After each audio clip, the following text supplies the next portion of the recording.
you know that show Dirty Jobs? Oh gosh. To me, that's one of the dirtiest jobs there is. Yeah, it can start glamorous for sure, absolutely. Oh yeah, yeah. It oh, starts no. there. It starts very glamorous, But then you said like the beatings and things that happen after. Like it doesn't take long to see the other side. After they get you hooked on them, and then they get you out there turning these tricks, and you go home with them, or you go home to them, and take all your money to them, and then they beat your butt because you said something wrong, or you said, "Oh, he was nice to me." Oh, you liked him. Oh, boom, boom, and start slugging you and slapping you around. That's what happens. That's why it's so scary, because they're con artists. They are con men, and you have to be careful. Stay away from con men because you'll end up dead. I know a gal who ended up dead in Chicago. They found her in a garbage can. I mean, she, one of those big garbage dump things, and she was a beautiful young girl, and she got messed up with these guys, and they were pimps, and she ended up dead and dumped in a garbage can with her throat slit. Yeah. The average age of people kind of get blown away when you realize like the average age for women, and remember the average age of entry is 13, and the average life expectancy is 7. So they're expected to live 7 years in prostitution. So you're not talking about like the rate of homicide. I don't even remember how much. It goes up a lot. Like stats aside, just realizing the danger element. This isn't just like it's not just tricks. It's the element of the thing you're also working. A lot of the former drug lords turn pimps because you can only sell a bag of drugs once, but you can sell a woman over and over and over again. They're smart. They're really smart. I mean, these aren't just like thugs on the side of the road like trading. These are smart men. I mean, some. I mean, you get them. Everyone. The demand is huge. So there's a lot of places to join, but it's pretty. Not pretty. It's not a pretty picture. No, it's terrible. But how many girls do you guys have right now in your annex place? I mean, how many? Yeah, we have about 3 or 4 beds for women. Okay, good. And the bottom floor is all studio space, so it helps pay for the rent for the women above. Oh, that's and then there's good. also like 3 or 4 mentors in the top, so they'll have one-on-one. That's good. So it's small, but when you realize like the average, 100 beds, less than 100 beds in the whole state, we just raised the average pretty high by just having those beds. So like the beds are huge, and if you want to be a part of that, absolutely connect with us. Get a hold of them at the annex. What's your phone number there? We have the website address, and you can register for any kind of interest, anything I just said, or anything you want to find out more about. Say your website is. Yep, it's the www.sourceannex.org, and there's also www.annexnetwork.org. Network, okay. This is another brochure of theirs, and this is, as you can see, it says Annex Network, and then it has sex trafficking in the Midwest, and it's like, this is such a big thing, and nobody wants to talk about it. It's like, how about opening your eyes? Open your eyes and look around. You'll see a lot of things that are going on that are that don't fit in, and usually it's the pimps have got these young girls out there dressed with half of nothing, and also they've got them out in the street in the wintertime. I actually saw a girl on the street with Breaking Free one time back a couple years ago. And this girl was out there in short shorts in the wintertime. It had to be maybe not ice, but it was like probably in the 40s. Yeah. And she was in her shorts. I mean, it was, why would you think that that's okay? It's a selling point. They're being advertised. Advertising. No one's watching out for them. It's not not the one. It's not a priority to whoever's helping them run the business or themselves. Like they need. But they're accepting to be letting somebody tell them they love them. I know how easy it is to believe that some guy says to you, "Oh, I love you. You are the most beautiful flower in the world," and they give you all this beautiful words that you want to hear. All of us girls want to hear we're loved and we're pretty. We all want to hear that. Everybody does. All the women do. Except these guys are saying it with this in the back of their minds. They can't wait to get you hooked on them, so you'll go make them some money. Yeah, it's not. It's the saddest thing ever in the world. Yeah. Because little girls just being exploited by these monsters. Mm-hmm. And so this is another event that's coming up. This is, I think, October 20th. Mm-hmm. Yes. And this is going to be the runway and art auction. This is going to be really neat. Yeah. You'll have to come. This is a friend of her, Chris. Yeah. Charissa. Yep. Chris. Yeah. This is her friend. It is. Yep. There's a bunch of elements to the show. There's both a runway element and an art element. So we have they're both auctions, and then we'll have on-site artists. There's a buy a bowl event, so you can come have dinner in a ceramic made bowl with homemade soup. How neat. But yeah, everything, all the artist tables, you can buy their items, and then also anything that goes in the auction goes right to the annex, goes to construction costs, because we just built the building, goes to programming. So like grocery cards, where we take the women grocery shopping and go, this is how you bargain shop. So very simple things, but we need funds to do that, and then also part of that goes to support staff. So yeah, there's a lot happening, and we live like in the biggest art district in the cities, and so getting that, a lot of what we do is interactive art. They're and right awareness. there in the heart of the arts events and all the art people. It's really a neat place that they're giving. I just love it that they're out there helping these women.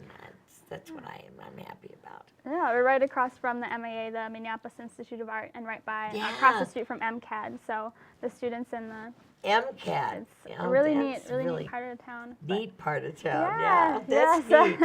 Yeah, so come check it out. You can, like I said, interact with the art going on and just finding out what it's about and getting to know the neighborhood, and we absolutely love it. And if you're an artist and you're interested in, we're still taking artists, and if you're interested in being part of the runway, we have like makeup artists and hairstylists and a lot of people that do that art also. Oh, they might even want to participate in that, right? Definitely. Yep, and there's a place to register too. If you go onto our website, thesourceannex.org, you can just register your interest, and I'm the one who gets the emails, so I'll connect with you as soon as you register.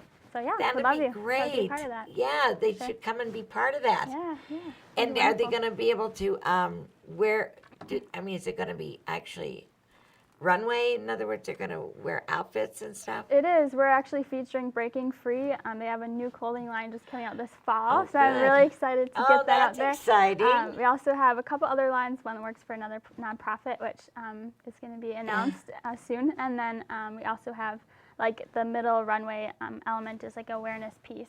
So you'll find out what's going on visually as well as like audio. We'll have testimonies. That's wonderful. And, so it'll be really interactive. And there's going to be a lot of people that are going to speak about their life and what happened to them. Yes, there's going to be all kinds of ways to interact. Yeah, she is.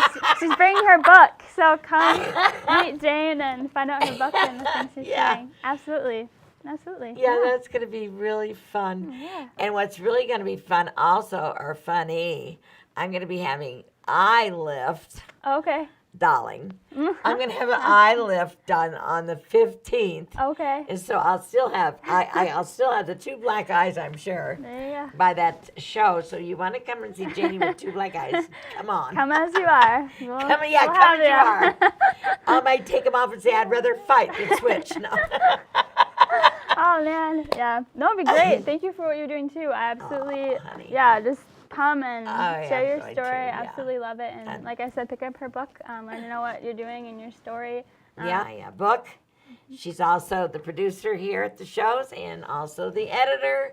And the poor lady never knew what she was getting herself into when she met me. Wonderful. What is that crazy woman doing next to her? Poor Patti.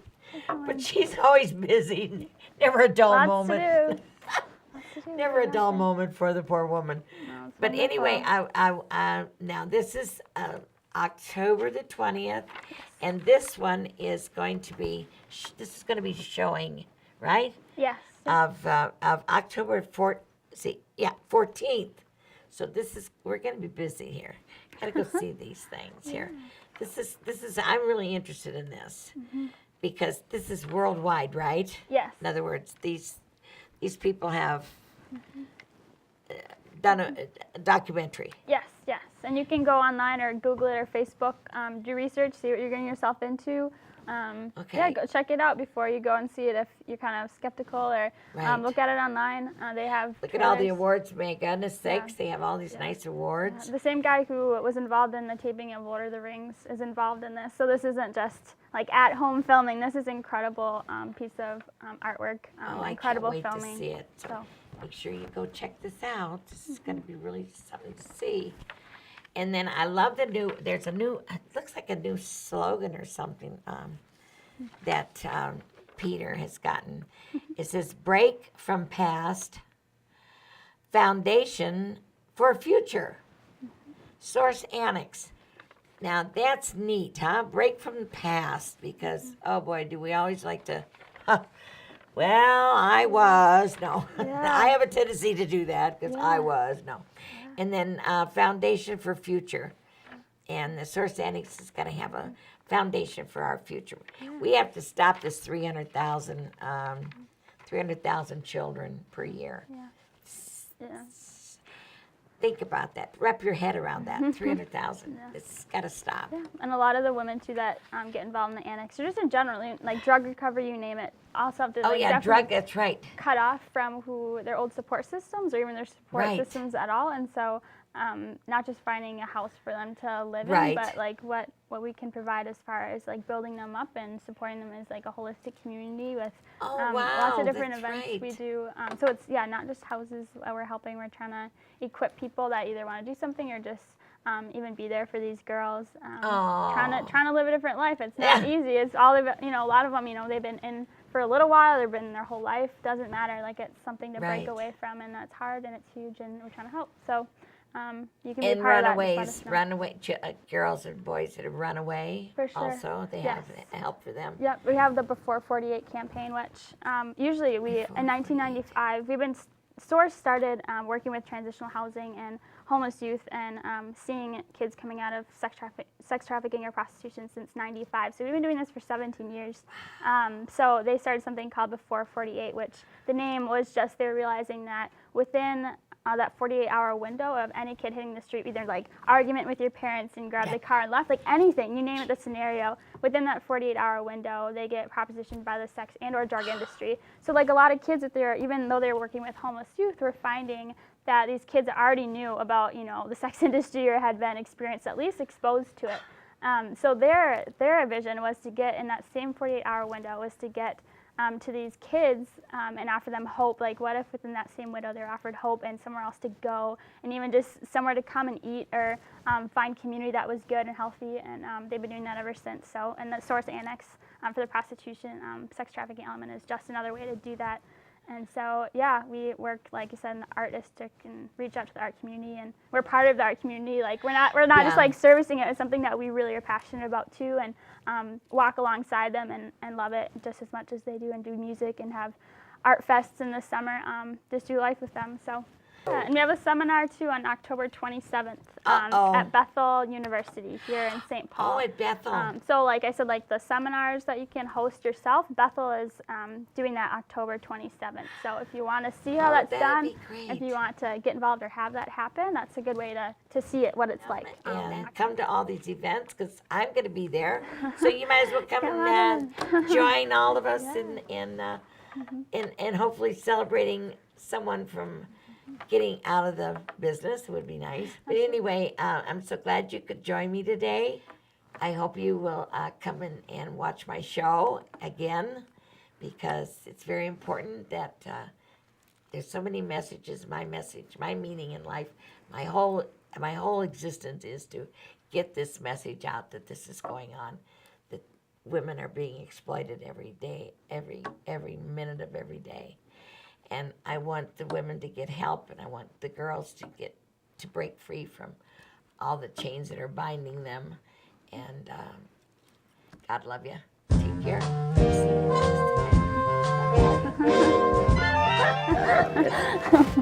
Thank you. Thank you.